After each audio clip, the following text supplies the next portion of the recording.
Hello, art friends. Today I'm excited to announce that we have we're part of our art kits. We have sketchbook, colored pencils, crayons, and a glue stick. There's more art supplies that will be included in this kit, supplies that haven't come in yet, but we're going to go ahead and get started using our art kits. I'm especially excited about the sketchbook. And I'll tell you more about the contents of the art kit and how we're going to use those things. First, I'm going to tell you a little bit about sketchbooks, how artists use sketchbooks, and then also introduce you to some artists that do some fantastic work in their sketchbooks. So let's get into that, and then I'll show you your art kits and show you what we're going to be doing in our sketchbooks today. All right, let's get into it. Okay, sketchbooks. Let me tell you about how artists use sketchbooks. Artists use sketchbooks to record information. Here you can see a page from the sketchbook of Leonardo da Vinci, some notes on human anatomy. Leonardo da Vinci, born in 1452, died in 1519. Leonardo da Vinci carried a visual journal with him at all times so that he could record ideas, impressions, and observations. It is estimated that da Vinci produced between 20,000 to 28,000 pages of notes and sketches. That is a lot of notes and sketches. I think it's like 50 books he filled that we've discovered.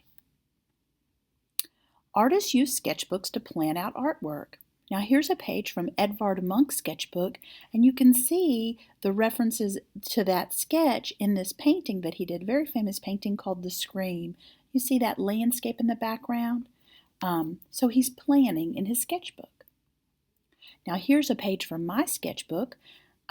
Again, artists use sketchbooks to plan out artwork, and you can see how I was using my sketchbook to think about what colors I wanted to use in a picture. I'd already figured out the composition, but I just was trying to figure out what color scheme, what colors I wanted to use. Now, here's a photograph with his sketchbook of the film director Guillermo del Toro. Artists use sketchbooks to record their thoughts and ideas. And this is sort of like also planning out his artwork because he has notes here about a movie he was creating in that lower sketch called Pan's Labyrinth. But you may know him. He did the Troll Hunter series. So Guillermo del Toro used a sketchbook to plan as a movie director. Artists use sketchbooks to practice drawing. These are all pages from the sketchbooks of the contemporary artist Nicholas V. Sanchez. We're actually going to talk more about him. I'm going to show you more about his sketchbooks where he not only practices drawing, but also does finished artworks. Artists use sketchbooks to make art. Here's Diana Corvell holding her sketchbook, and you can see a finished painting there that she's holding against that landscape that she painted in her sketchbook. Now, let me show you more about this artist, Nicholas V. Sanchez, who uses sketchbooks to create finished art. So let me show you that. I started drawing in ballpoint pen as a way to express the world around me. When you're taking in the world and all the experiences of small and big, that's when you become curious about things. You start to develop inspiration. The end result reveals itself. When you want to grow and want to be better, I think that's success. My ballpoint pen drawings touch on my family's Mexican cultural background and my upbringing in the Midwest. When I make my work more specific, it becomes more potent, and the more people can relate. Art is one of the few universal languages that exist. Art is the vehicle for me to create opportunities for other people. I'm providing a scholarship for an after-school arts program. You don't have to have a lot before you can start helping other people. I use a pen. My name is Nicholas V. Sanchez. I'm a ballpoint pen artist.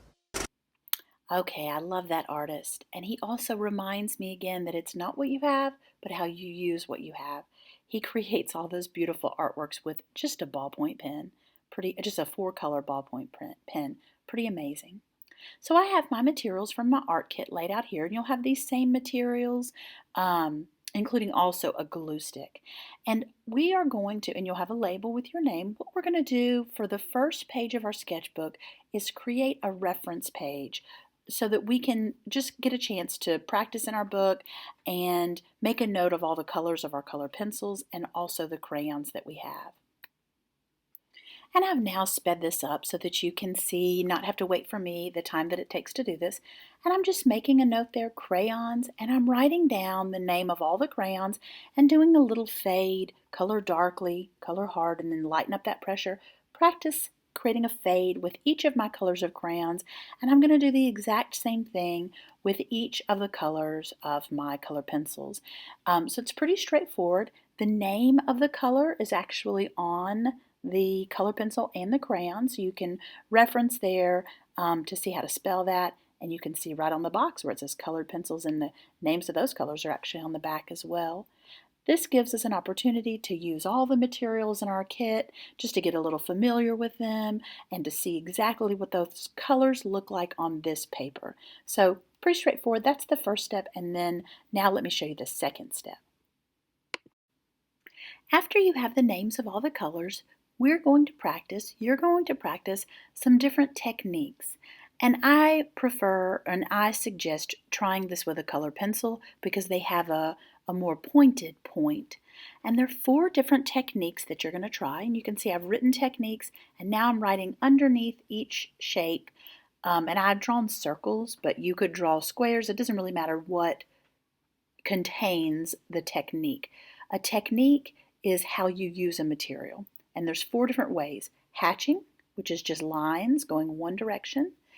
Cross hatching, which is lines that cross over one another. And you can see here I've got lines going over one another multiple times, in fact. And then here's what I'm calling fading. And this is where you're going to color lightly and then lighten up that pressure. Like I mentioned when you're listing the names of the colors, here's a closer view of that. Practicing your control of the pressure that you put on that pencil to darken the tone or lighten the tone depending on that amount of pressure. So, and also building up that value gradually helps you get a smoother value. Now layering is where you take more than one color and put them together to get different effects. So I've done a fade there with blue, and now I'm going to get a red, and I'm flipping it because it's easier for me to go color in that direction because I'm right-handed. So move your book for what's comfortable for you. And you can see here I'm fading the other way with the red, blending it in with that blue. And I'll start to get a purple tone because red and blue make purple, which we'll talk more about next art class when we create a reference page in our sketchbooks. Today I'm excited for you to explore your art kits, practice using these materials in your sketchbook. So let's get into it and enjoy.